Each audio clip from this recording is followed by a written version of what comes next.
Weeds is a relative term.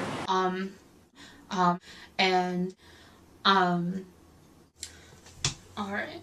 Language is powerful. There's a reason that politically correct terms change. Because from time to time, we collectively decide to give credence to the fact that certain words have origins or implications that are demeaning, dehumanizing, or disparaging. And I'm here to stand up for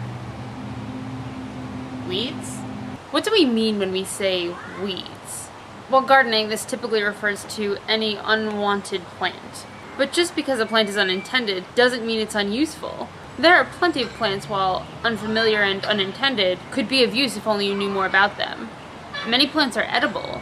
The process of searching for plants to consume that you yourself did not put there is called foraging. The most dangerous kind of foraging is foraging for mushrooms, as most of the poisonous plant species are of the mushroom variety. However, a good guidebook to check out is Euell Gibbons' Stalking the Wild Asparagus. It helps identify which wild plants are good to eat.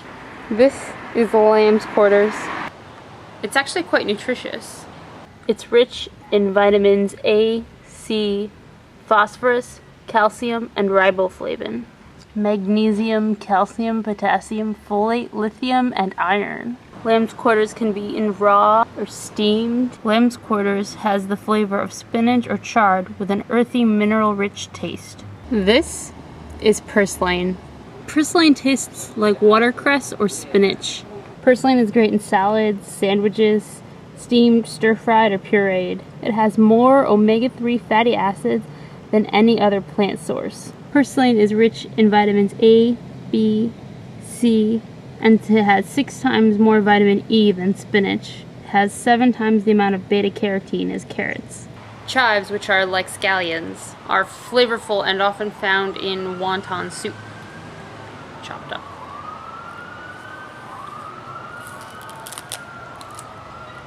Many plants thought of as weeds are of an invasive species, which means that these plants grow quickly and they sort of choke out all the plant life around them.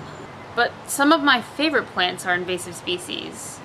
Berries, mints. A plant that's really hard to get rid of is the ever-popular dandelion, which is so incredibly edible that there are many cookbooks instructing readers to make dandelion wine, jelly, and a whole host of other things. Sometimes you find a plant in your garden that is really desirable, that you did not put there. That plant is called a volunteer plant, and is often the result of fallen fruit of a previous season. My favorite volunteer plants are tomato volunteer plants, which often travel by way of bird or squirrel. Learn a bit more about the so-called weeds that you're discarding from your garden, and your time spent there will be made so much more fruitful.